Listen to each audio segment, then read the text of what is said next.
ভোর 5:15। চারদিকে কিচিরমিচির আওয়াজ আর সেই সাথে মৃদু একটি শান্ত পরিবেশ আর সূর্য উঠছে সে সময়। তো চারদিকের এত সুন্দর একটা পরিবেশে এত শান্তি লেগেছে। তো বেশ খানিকটা সময় কাটিয়ে কিছুক্ষণ রেস্ট নিয়েছি। আর এরপরে ঠিক সকাল 7টায় ছেলেদেরকে ঘুম থেকে উঠিয়ে নাস্তা দিয়ে স্কুলে পাঠিয়ে দেওয়ার পরেই আমি সকালে নিজের জন্য একটা নাস্তার আয়োজন করছি। বেশ কয়েকদিন ধরে ইচ্ছে করছে একটু ডিম পরোটা বানানোর জন্য, তাও সসেস দিয়ে। তো যেভাবে চিন্তা করেছি ঠিক সেভাবেই সসেস দিয়ে এই নাস্তাটা বানিয়ে নিচ্ছি। তো এই একটা সসেস দিয়ে আমি 4টা ডিম পরোটা বানাবো, সেজন্য একেবারে পাতলা পাতলা করে এই সসেসটা কেটে নিয়েছি। আর সেই সাথে পেঁয়াজ, কাঁচামরিচ আর ধনিয়া পাতা দিয়ে আর 2টো ডিম দিয়ে আমি ডিম পরোটা আজ বানাচ্ছি। সব সময় তো আর ডিমকে পরোটা দিয়ে একরকম করে খেতে ইচ্ছা করে না, মাঝে মাঝে খাবারের মধ্যে যদি একটু ভিন্নতা আনি তাহলে বেশ ভালো লাগে। তো যাই হোক, এদিক দিয়ে শুধু ঘরে 2টো ডিমই ছিল, সেই 2টো ডিম দিয়ে ডিম পরোটা বানিয়ে নিচ্ছি।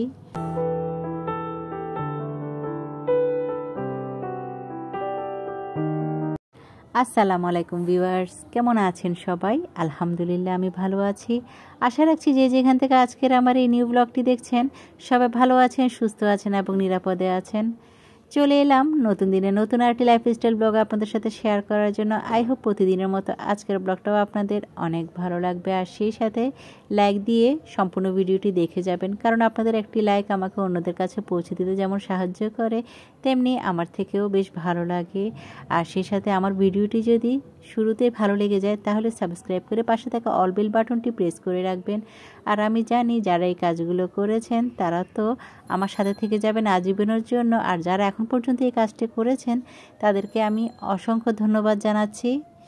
দেখতে তো পেয়েছেন আমি একটার পর একটা ডিম পরোটা বানিয়ে নিচ্ছি। আর এদিক দিয়ে পরোটাটা আমি সকালে বানিয়ে রেখেছিলাম, শুধু এখন একটু এই ডিমের সাথে মিক্স করে এই ডিম পরোটা বানাচ্ছি। এটা বানানো কিন্তু অনেক সহজ, আপনারা কিন্তু এভাবে বাসায় ট্রাই করে দেখতে পারেন। যাদের সবসময় একরকম নাস্তা খেতে ইচ্ছা করে না তারা এই পদ্ধতিতে ডিম পরোটাটা খেয়ে দেখবেন। তার উপর সসেস দিয়ে বানানো, সব মিলিয়ে এত জমে যায় এই মজার নাস্তাটি সকালবেলা। তবে এটা কিন্তু অবশ্যই আপনাকে গরম গরম খেতে হবে, না হয় এর স্বাদটা কিন্তু তেমন একটা ভালো লাগে না।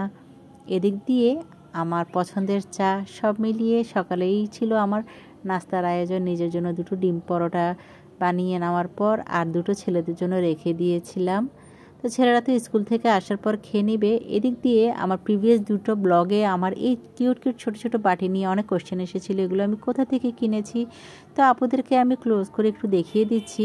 এই ছোট ছোট বাটিগুলো আমি বাসনওয়ালা থেকে কিনেছি। 2টো করে সেট মিলিয়ে 3 কালারের নিয়েছি। আর নিচের যে মাঝখানে অংশটা দেখতে পাচ্ছেন সেটা হলো সস নেওয়ার জন্য বাটি, বলতে পারেন এটা একটা সসার।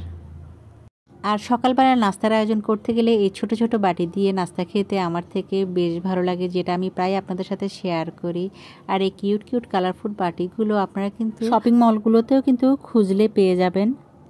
এদিক দিয়ে ছোট ছোট স্টার প্লেট আর কেটলি প্লেট যেগুলো দেখতে পাচ্ছেন সেগুলো আমি একটা অনলাইন পেজ থেকে নিয়েছি। তো এই কিউট বাটিগুলোর প্রাইস যারা জানতে চেয়েছেন আসলে আমার মনে পড়ছে না এই মুহূর্তে, যদি কখনো মনে পড়ে তাহলে আমি আপনাদের পরবর্তীতে শেয়ার করব। তবে এই কালারফুল বাটিগুলো প্রাইস নিয়েছিল আমার থেকে পার পিস 150 টাকা। আমি কিন্তু প্রিভিয়াস ব্লগে আমার এই কিউট ছাকনিটা দেখিয়েছি, কিন্তু তারপরেও কিন্তু এটা নিয়ে অনেক কমেন্ট আসে। আমি জানি আমার অনেক আপুরা আছে যারা ভিডিও টেনে টেনে দেখে, যার কারণে এসব ইনফরমেশন তারা পায় না। আর এটা আমি দারাজ থেকে কিনেছি। তো চা নাকি কফি সেটা কিন্তু আমি গিফট পেয়েছি, ওই যে কিচেন অর্গানাইজার কাঠের যেটা কিনেছি সেটার সাথে।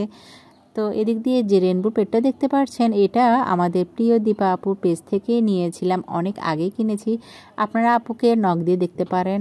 আর এই যে রেড চিলিগুলো আমি নিয়েছি দারাজ থেকে, আপনারা দারাজ এগুলো পাবেন আর রিজনেবল প্রাইসের মধ্যে কিন্তু এগুলো নিতে পারেন।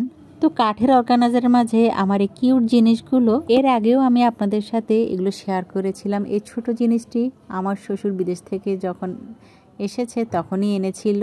আর তরমুজের কেটলিটা আমি খুবই শখের বশে কিনেছি, কিন্তু আমার নিজের কারণে এই ঢাকনাটা আমি ভেঙে ফেলেছিলাম, যার কারণে এটা এখন ইউজ করা হয় না, শুধু শোপিস হিসেবেই রেখেছি। আর এই ছোট ছোট জিনিসের মাঝে আমি রেখেছি এলাচি এবং কিশমিশ। আর স্পুন রেসটা তো আমি দেখিয়েছি, তারপরেও বলছে আমি স্পুন রেসটা কোথা থেকে কিনেছি। সব কিছু দেখানোর পর যদি আপনারা একই প্রশ্ন বারবার করেন তাহলে কেমন লাগে বলুন। এটা আমি আড়ং থেকে কিনেছি। আর ছোট ছোট কিউট যে চামচগুলো দেখতে পাচ্ছেন সেগুলো আমি বিভিন্ন অনলাইন পেজ থেকে কিনেছি। আর আমার এই ক্রোকারি সেটগুলো কিন্তু খুব একটা বেশি দামি নয়, তারপরেও কিন্তু আমার আপুরা আমার প্রত্যেকটা কিচেনের জিনিসগুলো বেশ লাইক করেন। তো কিছুদিন আগে যে কাঠের অর্গানাইজারটা আমি কিনেছি সেটার মাঝে যে দেখুন যদি একটু পানি পড়ে দাগ হয়ে যায়। আমি তো প্রায় এগুলো মুছামুছি করি, তো হঠাৎ করে এটা নিচের অংশটাতেও মনে হয় একটু ভিজে ছিল, তো যার কারণে এটা যখন এখানে রেখেছি দেখলাম এখানে মানে দাগ বসে গিয়েছে। আমার এত মন খারাপ হয়ে গিয়েছিল। তো যাই হোক, এখানে একটা সমস্যা হয়েছে, তো সেটা হলো এটা ভালোভাবে ওরা বার্নিশ করেনি, তো যার কারণে কাঠে এই সকল দাগগুলো বসে যাচ্ছে। আমি দেখি পরবর্তীতে হয়তো যদি কাঠের বার্নিশ পাই তাহলে হয়তো এখানে আমি নিজ হাতে বার্নিশ করে নিব। আর এই জিনিসগুলো তো আমি খুব ভালো করেই করতে পারি। তো এদিক দিয়ে আমি রান্নাঘরে এই সকল দরকারি কাজগুলো করে নিচ্ছি। রান্নার আগে আদা রসুন তো এমনিতেই লাগে, তো একটু বেশি পরিমাণে করে রাখলে সব সময় আর এই কাজগুলো করা প্রয়োজন হয় না। তো একা হাতে আধা কেজি রসুন আর আধা কেজি আদা আমি ছিলে নিয়েছি। সকাল 7টা থেকে এই যে রান্নাঘরে ঢুকেছি, আমি কিন্তু এক মুহূর্তের জন্য বের হতে পারিনি। একটার পর একটা কাজ করছি আর সেগুলোই আপনাদের সাথে শেয়ার করছি। আর এদিক দিয়ে আদা রসুন ছিলে ব্লেন্ডারে ব্লেন্ড করে আবার এই সকল আইস বক্সের মাঝে আমি সব সময় আদাগুলো সংরক্ষণ করে রাখি। যাদের ঘরে আইস বক্স নেই তারা কিন্তু ভাতের প্লেটের মধ্যে পাতলা করে বিছিয়ে চ্যাপটা করে শক্ত হয়ে যাওয়ার পর কেটে নিতে পারেন।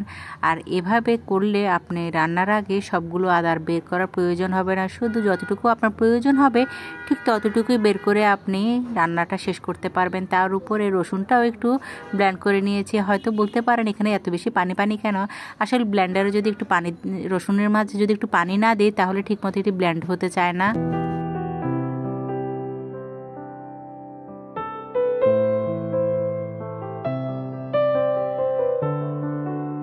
তো ওই যে বলেছি সকাল সকাল কাজে লেগে গিয়েছি, এর কারণ তো এটাই ছিল, আমি দুটো কেকের অর্ডার পেয়েছিলাম, তো সেগুলো বানাতে হবে আর সেগুলো সন্ধ্যার সময় আমার ডেলিভারি দেওয়ার প্রয়োজন ছিল। তো তাড়াতাড়ি করে আমি এই ড্রিম কেকটা বানিয়ে নিচ্ছি। আর ড্রিম কেক বানানো কিন্তু অনেক সহজ। নর্মালি আমরা যেভাবে বার্থডে কেকগুলো বানিয়ে থাকি ঠিক সেই প্রসেসে আমি এই ড্রিম কেকগুলো বানিয়ে নিচ্ছি। আর প্রতিটা লেয়ারে চকলেট সিরাপ আর ক্রিম দিয়ে ভালোভাবে কোটিং করার পরে উপরে চকলেট মেল্ট করে এই কেকটা বানিয়ে নিলাম।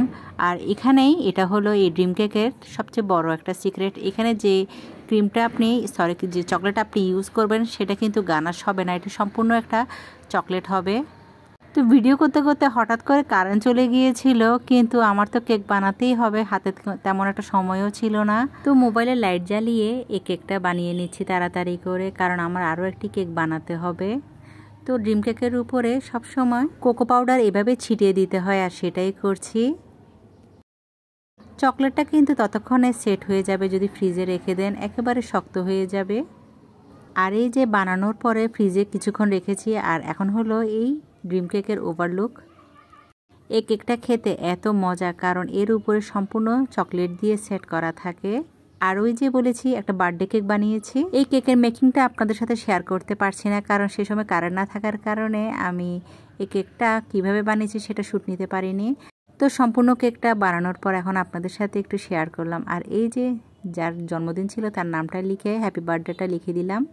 তো ফ্রিজ খুলে দেখলাম তেমন কোনো বাজারই ছিল না, শুধু মুরগির এই সলিড মাংসগুলোই ছিল। তো হঠাৎ করে মাথায় আসলো ছেলেদের জন্য এমন কিছুই রান্না করি যাতে ছেলেরা দুবেলা খেতে পারে। তো হঠাৎ করে চিন্তা করলাম এমন কি বানানো যায়। তো মাথায় এলো আমি একটু কোফতা বানাবো, চিকেন কোফতা। অনেক দিন ধরে বানানো হচ্ছে না, বানাবো করে অনেক সময় অলসতা অবহেলা করি, কারণ ফ্রিজে যখন বাজার থাকে তখন এই সকল কাজগুলো করতে ইচ্ছা করে না।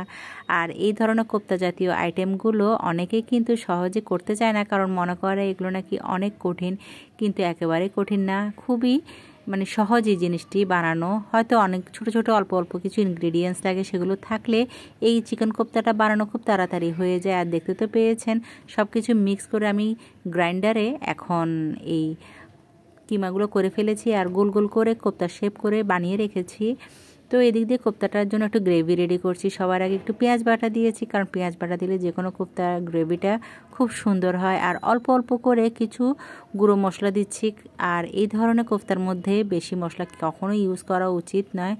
তো মশলাটা যখন ভালোভাবে কষে আসলো, তারপরে আমি এখানে তরল দুধ দিয়েছি। আমার কাছে টক দই ছিল না, তরল দুধ দিলেও কিন্তু খুব একটা খেতে খারাপ লাগেনি, অনেক মজা লেগেছে। এখানে টমেটো সসও দিয়েছিলাম, কিন্তু সেটা স্কিপ হয়ে গিয়েছে। তো ভালোভাবে মশলাটা কষে আসার পর আমি কোফতাগুলো দিয়ে দিব।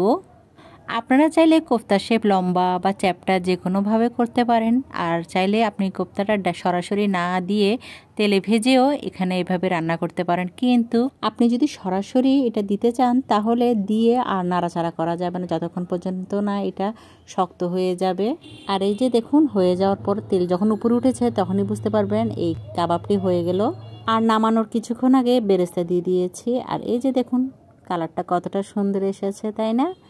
তো চেষ্টা করেছি সহজভাবে একটা রেসিপি আপনাদের সাথে শেয়ার করার জন্য। এদিক দিয়ে একটু তিতা করলা ভেজে নিচ্ছি। অনেকদিন ধরে তিতা করলা খাওয়া হচ্ছিল না, তো গতকাল যখন সবজি এনেছে তো ভাবলাম আজ একটু তিতা করলা ভাজি করে ফেলি। আর সেই সাথে তিতা করলাটা একটু পোড়া পোড়া করার জন্য আমি ফ্রাই প্যানে একটু ভেজে নিচ্ছি। একটু পোড়া পোড়া করলে তিতা করলা যে তিতাটা সেটা কিন্তু তেমন একটা খেতে লাগে না। তো এদিক দিয়ে একটু ডালও রান্না করছি। অনেক দিন ধরে একটু ডাল রান্না করবো ভাবছি, তো শেষ পর্যন্ত করেই নিচ্ছি। আর আমি ডাল রান্না করার সময় চেষ্টা করি সবসময় প্রেশার কুকারে রান্না করতে। যাদের ঘরে প্রেশার কুকার আছে তারা চাইলে যে কোনো ডাল প্রেশার কুকারে রান্না করে দেখবেন, এত স্বাদ, হোটেল স্টাইলেই মনে হয় ডালটা রান্না করেছেন আপনি। আর এই যে কালারটা দেখুন কতটা সুন্দর এসেছে। আর বাগার দিয়ে এখন ধনিয়া পাতা দিয়ে নামিয়ে ফেলছি। তো দেখতে দেখতে ব্লগের পর শেষ পর্যায়ে চলে এসেছি। আই হোপ প্রতিদিনের মতো আজকের আমার এই ব্লগটিও আপনাদের অনেক ভালো লেগেছে। তো দেখা হবে নেক্সট ব্লগে। সবাই ভালো থাকবেন, সুস্থ থাকবেন, আমার পরিবারের জন্য দোয়া করবেন। আল্লাহ হাফেজ, আসসালামু আলাইকুম।